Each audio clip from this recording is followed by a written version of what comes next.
नमस्कार, BTV news में स्वागत है आपका। आइए खबरों की शुरुआत करते हैं इस खबर के साथ। जबलपुर में 2 रोपवे ट्रांसपोर्ट सिस्टम के निर्माण को मंजूरी मिल गई है। केंद्रीय सड़क परिवहन मंत्री नितिन गडकरी ने पत्र के माध्यम से स्वीकृति दी है कि एम्पायर चौक से ग्वारीघाट गुरुद्वारे तक और सिविक सेंटर से बलदेव बाग तक ट्रांसपोर्ट सिस्टम बनाया जाएगा। गौरतलब है कि पूर्व में रिंग रोड के भूमि पूजन के लिए जबलपुर आए सड़क परिवहन मंत्री नितिन गडकरी ने ये घोषणा की थी, जिसे अब स्वीकृति भी दे दी है और लगभग 2 माह में इसकी डीपीआर तैयार होने की संभावना है।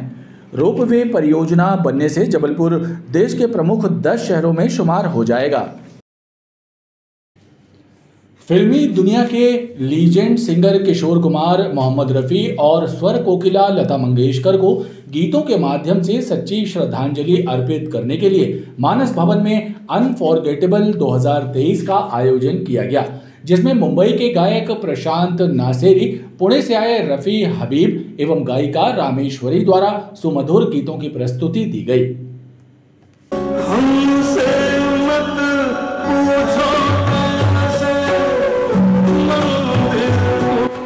मानस भवन में आयोजित अनफॉरगेटेबल 2023 में किशोर कुमार, मोहम्मद रफ़ी और लता मंगेशकर के सदाबहार गीतों की प्रस्तुति हुई। मुंबई के गायक प्रशांत नासरे ने जहां किशोर कुमार द्वारा गाए गए एक से बढ़कर एक गीतों की प्रस्तुति देकर श्रोताओं को झूमने पर मजबूर कर दिया, तो वहीं पुणे के रफ़ी हबीब ने मोहम्मद रफ़ी साहब की आवाज़ में गाने गाकर समा बांध दिया। गायिका रामेश्वरी ने भी लता जी द्वारा गाए गए गीतों को अपनी आवाज देकर श्रोताओं को मंत्रमुग्ध कर दिया।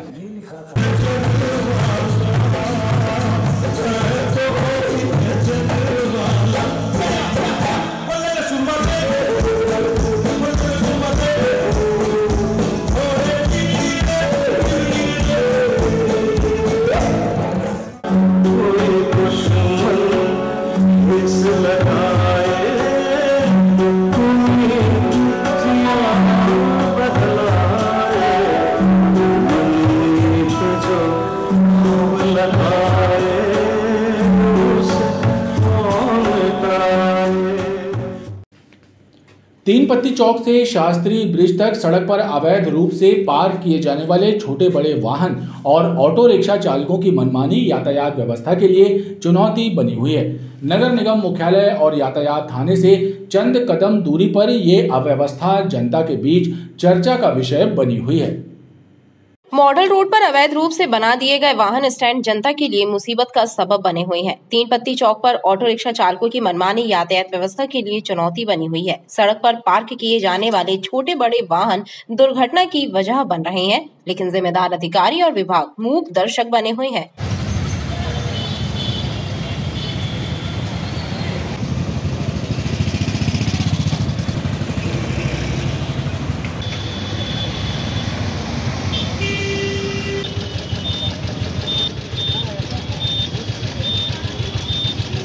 तीन पत्ती चौक से शास्त्री ब्रिज तक दिन में कई बार जाम लगता है। राहगीरों को घंटों परेशान होना पड़ता है, लेकिन यातायात पुलिस सब कुछ जानकर भी अनजान बनी रहती है। परिवहन विभाग और यातायात पुलिस की लापरवाही का खामियाजा जनता को भुगतना पड़ता है।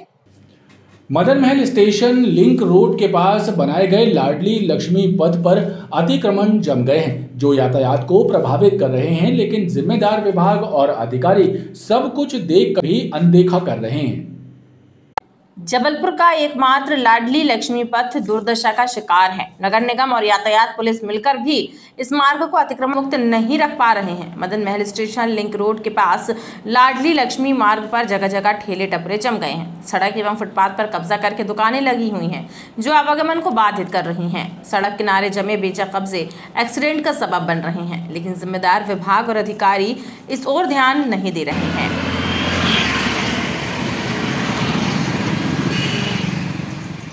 मध्य प्रदेश शासन की एक योजना आई थी, जिसमें लाडली बहना पथ में एक रास्ता एक वैसा बनाया गया था शासन की ओर से, और एक संदेश दिया गया था कि यहाँ पे जो हमारी मातृशक्ति है, मातृ बहनाएं यहाँ से निकलने, मगर आज हम देख रहे हैं वहाँ पे अवैध अतिक्रमण हो गया है। अवैध रूप से वहाँ टपरे लगाए, शराब बिकती हैं और अन्य लोगों वहाँ जो माफिया भूमाफिया द्वारा वहाँ कब्जा कर लिया गया। मैं शासन से अनुरोध करना चाहता हूँ कि वह उस पथ को जो शासन द्वारा बनाया गया था वहाँ से अतिक्रमण मुक्त कराया जाए। स्मार्ट सिटी और नगर निगम के द्वारा मुख्यमंत्री को खुश करने के लिए लाडली लक्ष्मी मार्ग का नामांकन तो कर दिया गया, लेकिन उसके रखरखाव पर ध्यान नहीं दिया जा रहा है। मुहर्रम पर्व पर निकलने वाले जुलूस और सवारियों के मद्देनजर सुरक्षा के भी इंतजाम रहे। जुलूस के मार्ग पर जगह जगह पुलिसकर्मी तैनात रहे और बैरिकेड्स लगाकर ट्रैफिक भी डायवर्ट किया गया। मुहर्रम का जुलूस बहुराबाग एवं कोतवाली समेत अन्य इलाकों से निकाला गया, जिसको लेकर पुलिस विभाग द्वारा चाक चौबंद इंतजाम किए गए। जगह जगह पुलिस कर्मियों की तैनाती रही और संवेदनशील इलाकों में भी विशेष व्यवस्थाएं की गई। पुलिस अधिकारियों के अनुसार रानीताल करबला में भीड़ के मद्देनजर ट्रैफिक डायवर्सन पॉइंट बनाए गए थे और करबला में भी पुलिस कर्मियों को मुस्तैद रहने के निर्देश दिए गए। मुहर्रम में बहुराबाग से लंगर का और तमाम ताजिए और सवारियाँ निकलती हैं जो कोतवाली के सामने से होते हुए करबला में जाकर शांत होती हैं। एक निर्धारित प्रोग्राम है और जगह जगह उनका स्वागत सत्कार किया जाता है, शरबत और उनका लंगर का आयोजन किया जाता है। उसके लिए पर्याप्त पुलिस इंतजाम लगाया गया, ट्रैफिक को डाइवर्ट किया गया ताकि श्रद्धालुओं को कोई ऐसा कष्ट ना होने पाए और अभी तक बहुत अच्छी व्यवस्था चल रही है। मुहर्रम की 10 तारीख शनिवार को ताजियों को करबला में ठंडा किया गया। शहर के विभिन्न इलाकों में रखे गए ताजियों को लेकर जुलूस के रूप में लोग रानीताल स्थित करबला पहुंचे, जहां पर इबादत के बाद उनको विसर्जित किया गया। पैगंबर इस्लाम हज़रत मोहम्मद के नवासे इमाम हुसैन की शहादत को याद करते हुए मुहर्रम की 10 तारीख पर करबला में ताजियों को ठंडा किया गया। इस मौके पर कोतवाली बड़ा फुहारा से जुलूस निकाला गया, जिसका करबला में समापन हुआ। नायब मुफ्ती आजम डॉक्टर मुशाहिद रजा ने सभी मुस्लिम धर्मावलंबियों से खुदा के बताए रास्ते पर चलने की अपील की और मुल्क की खुशहाली के लिए दुआएं भी मांगी।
आज के दिन हज़रत हुसैन ने अपने और अपने ख़ानदान वालों की कुर्बानी देकर इस्लाम को बचाया है और भाईचारे का पैगाम दिया है और नौजवानों को और इस्लाम पे चलने वालों को इस बात का पैगाम दिया है तो मैं कुर्बानी देकर भी इस्लाम के रास्ते को छोड़ना नहीं है, इस्लाम के रास्ते पर ही चलना है।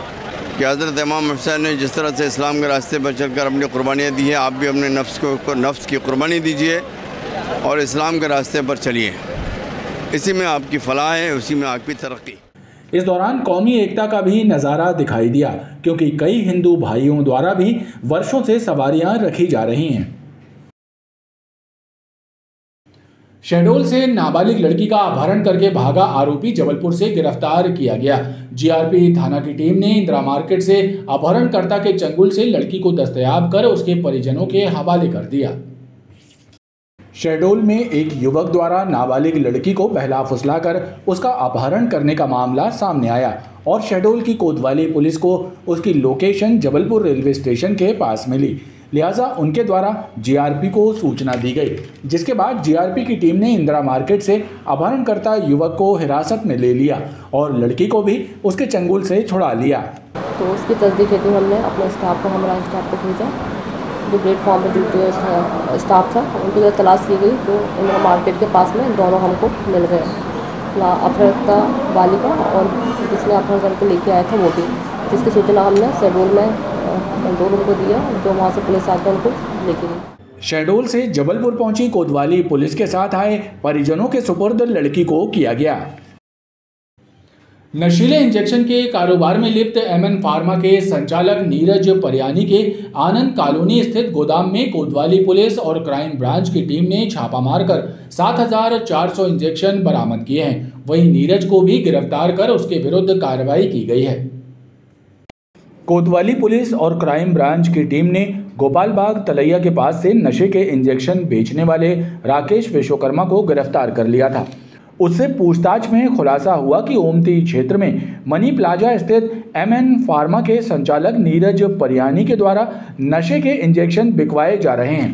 लिहाजा पुलिस ने टीम गठित कर नीरज को अभिरक्षा में ले लिया और उससे पूछताछ की तो पता चला कि उसने नशीले इंजेक्शन आनंद कॉलोनी में समीर गुप्ता के मकान में बनाए गोदाम में छिपा कर रखे हैं, जिसके बाद पुलिस ने गोदाम में दबिश दी और वहां पर 5 कार्टून में पेकाविल और 3 कार्टून ब्यूपिन इंजेक्शन बरामद हुए हैं, जिनकी कीमत 8 लाख रुपए बताई जा रही है।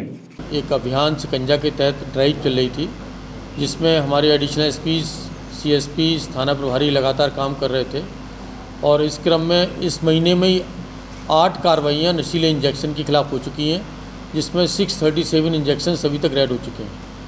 अभी इसी अभियान में एक बड़ी कार्रवाई, बड़ा प्रहार हुआ है, जिसमें जो मेडिकल स्टोर का संचालक है, जो कि सप्लाई पूरे जबलपुर ज़िले में कर रहा था, एमएन फार्मा के नीरज परियानी, जो कि आनंद नगर यहाँ पर उन्होंने एक तो रूम लेके रखा हुआ था और वहाँ पर इंजेक्शन्स को स्टोर करके रखा हुआ था।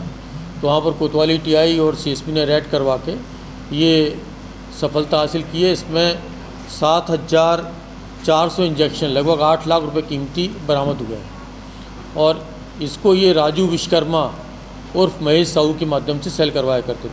तो इसमें बड़े स्तर पर पूरे जबलपुर में इस तरह का कारोबार फैल रहा था और उस पर लगातार कार्रवाइयाँ पुलिस की जा रही हैं। जुलाई में विशेष अभियान चलाया गया था, ये इस महीने की 9वीं कार्रवाई है और 9वीं कार्रवाई में सप्लायर भी पकड़ा गया है। पुलिस के अनुसार एमएन फार्मा के संचालक नीरज को पूर्व में भी बेलबाग पुलिस ने पकड़ा था। बहरहाल आरोपी को न्यायालय में पेश किया गया है। शहर में मानसून की बेरुखी ने लोगों की मुश्किलें बढ़ा दी हैं। गर्मी और उससे हलाकान शहरवासी आसमान की ओर उम्मीद भरी निगाहों से देख रहे हैं। हालांकि मौसमविदों द्वारा लगातार ये संभावना जताई जा रही है कि जबलपुर संभाग के कई क्षेत्रों में बारिश होने की संभावना है, लेकिन उसके बाद भी जबलपुर जिले में झमाझम वर्षा नहीं हो रही है। मौसम विभाग से मिली जानकारी के अनुसार अधिकतम तापमान 31.1 डिग्री सेल्सियस दर्ज किया गया, वहीं न्यूनतम तापमान 25.7 डिग्री सेल्सियस रहा। इसके अलावा पश्चिमी हवाएं लगभग 8 किलोमीटर प्रति घंटे की रफ्तार से चलकर अपनी मौजूदगी का एहसास करा रही थी। खबरों का ये क्रम लगातार जारी है, आप देखते रहिए BTV न्यूज़।